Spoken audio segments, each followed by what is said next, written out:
Hvað það sem við getum stefnt að árið 2030? Ekki bara 2015 eða 16, við erum ekki að hugsa kjörtímabil og kosningar. Og mun það sem kemur úr störfum vinnuhópana í dag verða grunnurinn að þeirri vinnu. Þannig að við getum sagt að við séum að vinna þetta svolítið saman. Og við erum vissulega hér í stefnumótun atvinnu og atvinnuuppbyggingu. Þannig að endilega skrifi punkta og sérstaklega halda til haga ykkar hugsunum. Og ég held að það gildi okkur öll ef við þurfum fyrst og síðast að trúa okkur sjálf og það gildir einstaklinga og fyrirtæki. Ef við trúum ekki á okkur sjálf og það sem við stöndum fyrir þá trúi því enginn. Og þó að þessi vara sé sjálfur sé lítið þekkt hér á landi, þá þetta ört vaxandi grein og álitin gúrmei vara víða heim.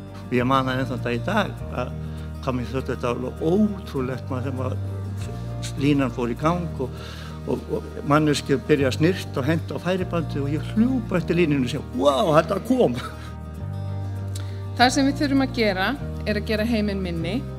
Við erum á hjara veraldar, þó svo við teljum okkur vera nafla alheimsins, að þá það bara þannig. Við erum bara eyja. Þetta væri bara markaðsbær Íslands og það væri líka hægt að halda svona þema, lambakjöt á haustin, svartfuglsegg á vorin, það væri hægt að selja piknik til sumarbústaðar eiganda. Það eru endalausi möguleikar. Ungt fólk þarf alltaf að fá að spreyta sig og fullorðið ekki síður. Það ný markaðssvæði, það vöruþróun, það ímyndarherferð og auglýsingaherferð. Þetta eru helstu sóknarfæri fyrirtækjanna. Þetta vatt upp á sig og úr varð vörumerki Dong. Í dag vörumerki Dong selt í 3 löndum og framleitt af stálfélaginu. Og þegar fyrsta hugmyndin hvalaskoðun við Ísland var sett fram, þá var einhver sem hafði þorað að þetta var ein vitlausasta hugmynd sem nokkurn tímann heyrt. Það sem sagt samkvæmt ríkis skattstjóra, þá 403 fyrirtæki á Akranesi og það ansi mikið.